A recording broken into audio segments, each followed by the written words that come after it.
trigeminal, ophthalmic division, maxillary division, and the mandibular division. So the ophthalmic division actually goes through the superior orbital fissure, comes out here and supplies the face. So therefore third, fourth, sixth, and the first division of trigeminal goes into this orbital fissure, superior orbital fissure. Then you have two different shapes of the foramen, a rotundum and an oval. And therefore the second division of trigeminal and the third division of trigeminal follows through this foramen.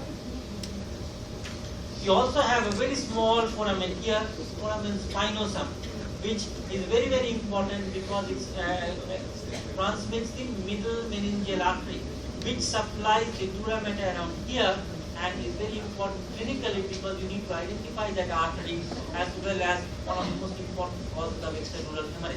Okay.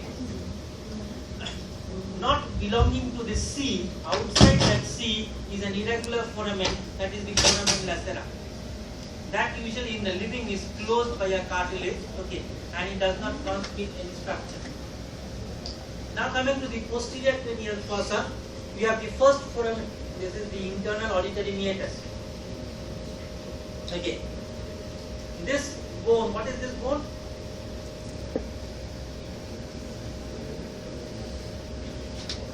What is this bone? This is the temporal bone. Temporal bone, remember I told you, has a flat surface, therefore called as a squamous part, and a very solid rock-like surface. It is called as the petrous part of the temporal bone. Petrous means rock-like. And therefore this one, actually why is it so solid? Because inside that you have the middle and the inner ear. And therefore this one is an auditory meatus. Because you already have an external auditory meatus here, this one, therefore this is called as the internal auditory meatus. And therefore it will transmit which cranial nerves? Of course it will transmit 8, because ear is located here. But along with 8th cranial nerve, which is the vestibulocochlear nerve, it will also transmit the facial nerve. Okay. Then you go a little bit posteriorly and down inferiorly, you have another irregular foramen.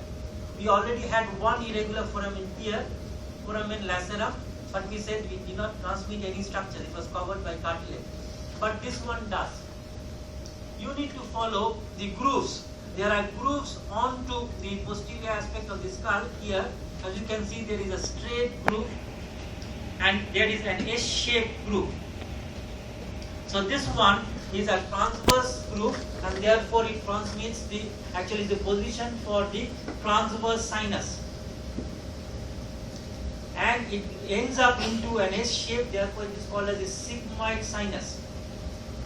Therefore this one leads to the main vein which goes out of the skull, and therefore this one will be the jugular foramen. And it will transmit not only that jugular vein, but also the remaining cranial nerves except the last one. So this one will transmit